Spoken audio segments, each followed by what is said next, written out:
Hi viewers, ఎలా ఉన్నారు? బాగున్నారా? అందరూ బాగుండాలని కోరుకుంటూ కేఆర్ఎల్ స్టోరీస్ నచ్చితే లైక్ చేయండి, కామెంట్ చేయండి, సబ్స్క్రైబ్ చేయండి. హర్ష ఇంటికి వస్తాడు. అతను జాబ్ రాలేదని తెలిసి ఆనంద్ కోప్పడతాడు. పక్కనే ఉన్న హారిక, ఎందుకండి అలా అంటారు? వాడి ప్రయత్నం వాడు చేస్తున్నాడు కదా. ఉద్యోగం రాకపోతే తను మాత్రమే ఏం చేస్తాడు అని అంటుంది. ఆనంద్ కోపంగా, నువ్వు నోరు మూస్తావా? నువ్విలా ఉండడం బట్టే వాడికి జీవితం విలువ తెలియడం లేదు. వాడు ఎప్పటి నుండి ప్రయత్నాలు చేస్తున్నాడో తెలుసు కదా. అంత తెలిసి కూడా ఇలా ఎలా మాట్లాడుతున్నావు? తల మీద బరువు అనేది ఉంటే బాధ్యత తెలుస్తుంది. అటువంటిదేమీ లేదు. వాడి ఇష్టరాజ్యానికి వెళ్తున్నాడు, వస్తున్నాడు. ఇంట్లో మనం మేపుతున్నాం కదా. ఇంకా వచ్చే వరకు వాళ్ళే చూసుకుంటారులే అని వాడు అనుకుంటున్నాడు. తన మాటలకు హర్ష కోపం వస్తుంది. తన కోపంగా ఉండడం హారిక చూసి, ఇంకా మీరు ఆపండి, వస్తుందిలే అని అంటుంది. ఆనంద్ రెండు చేతులు అడ్డంగా ఆడిస్తూ, రాదు, వాడికి జన్మలో ఉద్యోగం రాదు. ఎన్నో కదా. నిన్న ఊర్లో వాడి గురించి అడుగుతున్నారు. ఉద్యోగం చేస్తున్నాడా, పెళ్ళెప్పుడు చేస్తారు అని ఏం చెప్పాలి? ఏం చెప్పావు చెప్పడానికి? ఏమీ లేదు. వీడికి ఉద్యోగం వస్తే పెళ్ళి జరుగుతుంది. పెళ్ళి జరగాలంటే ఉద్యోగం రావాలి. ఈ రెండు అయ్యే పనులు కాదు. అవన్నీ వాటి గురించి వాళ్ళు అలా అడుగుతూ ఉంటే గుండెల్లో సూదితో గుచ్చినట్టు ఉంటుంది. నాకు ఒక తండ్రిగా నేను పడే బాధ వాడికి అర్థం కాదు. అది అర్థమై ఉంటే ఈరోజు ఇలా చేతిలో ఒక ఫైల్తో నిలబడేవాడు కాదు అని అంటూ ఉండగా ఆనంద్ చేతిలో ఉన్న ఫైల్ని దూరంగా విసిరేసి, ఏంటి ఊరుకుంటూ ఉంటే ఇష్టం వచ్చినట్లు మాట్లాడుతున్నావు? మీ కాలంలో ఉద్యోగాలు ఎక్కువగా, చదువుకున్న వారు తక్కువగా ఆ రోజుల్లో వచ్చేసాయి. ఈ రోజుల్లో అలా జరగదు. ఎంతో చదివినా డబ్బు అనేది ఉంటే వాడికి ఆ ఉద్యోగం వస్తుంది.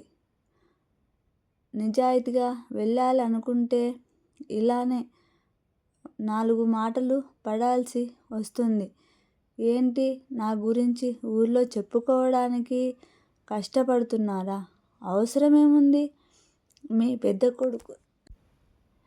పెద్ద కొడుకు ఎక్కడా అని అడిగితే చచ్చాడు అని చెప్పండి అని అనగానే హారిక కోపంగా, ఒరేయ్ ఏంట్రా మాటలు అని అంటుంది. మరి నన్ను ఏం చేయమంటావు? అప్పటి నుండి వింటూ ఉన్నాను. ఏ మూలన కూడా తనకి నా మీద జాలి లేదు. మిగతా వారిలాగానే మీరు కూడా స్వార్థపరులే.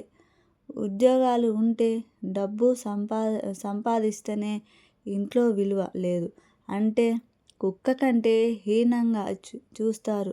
నాన్న మమ్మల్ని చదివించడం కోసం మీరు చాలా కష్టపడ్డారు. కానీ ఆ కష్టాన్ని దూరం చేయడం కోసం ప్రస్తుతం ఏది పడితే అది చేయలేను.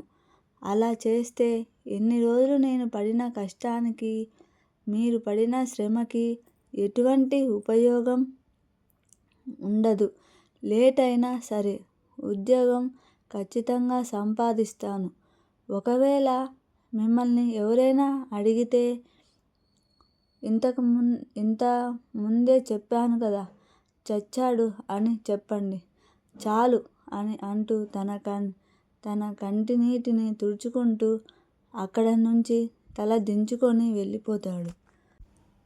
తను అలా వెళ్ళిపోగానే తన మాటలు ఆనంద్కి బాధను కలిగిస్తాయి. పక్కన ఉన్న హారిక, ఎందుకండి అంత కఠినంగా వాడితో మాట్లాడారు? అలా మాట్లాడి వాడిని బాధ పెట్టడమే కాకుండా మీరు కూడా ఇలా బాధపడడం ఏంటి అని అంటుంది. మన బాధ వాడికి అర్థం కావాలని అలా మాట్లాడాను. నేను ఏది చేసినా వాడు బాగుండాలి అని చేస్తాను. ఈ మాటలు కూడా అందుకోసమే అన్నాను. కొద్దిసేపటికి ఇంటికి భార్గవ్ వస్తాడు. దిగులుగా ఉన్న హారిక దగ్గరికి వెళ్తాడు. హర్షకి జాబ్ రాలేదని ఆనంద్ తనను తిట్టిన విషయాన్ని చెబుతుంది. ఏంటి, దీని గురించి బాధపడుతున్నావా? మన ఇంట్లో ఎప్పుడు ఉండేదే కదా.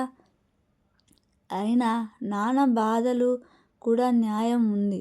ఎంతకాలం అని తన కుటుంబం భారాన్ని మోస్తాడు? తనకంటూ ఒక సపోర్ట్ కావాలి కదా. అందుకే అలా మాట్లాడాడు. ఇంకా హర్ష విషయానికి వస్తే, ఎప్పుడు మన మీద ఉన్నామని కోపంలో వేరేది ఏదైనా జాబ్ చేస్తే ఇంటికి డబ్బు వస్తుందేమో కానీ వాడి మనసుకి ప్రశాంతత ఉండదు అటువంటి ప్రశాంతత లేనప్పుడు ఎంత సంపాదించినా సంతోషం ఉండదు. తన మాటలు విని హారిక, వాడే సంగతి పక్కకు పెట్టు. నీ సంగతేంటి? డిగ్రీ అయిపోయింది. 2 సంవత్సరాలు నుంచి ఇంట్లోనే పడి మేస్తున్నావు. నువ్వు ఏదైనా జాబ్ చేయొచ్చు కదా. నెలలో వస్తుంది. ఆ తర్వాత నా హోటల్ బిజినెస్ స్టార్ట్ చేస్తాను. అంతవరకు హ్యాపీగా జాలీగా ఎంజాయ్ చేస్తా అని హారిక జంపాలను చేతిలో లాగుతూ చెబుతాడు. తన చేతి మీద నవ్వుతూ కొడుతుంది. భార్గవ్ నవ్వి, అది ఇలా ఉండాలి, ఎప్పుడు ఏడుపు ముఖంలో ఉంటే ఎలా అని తనతో అంటాడు.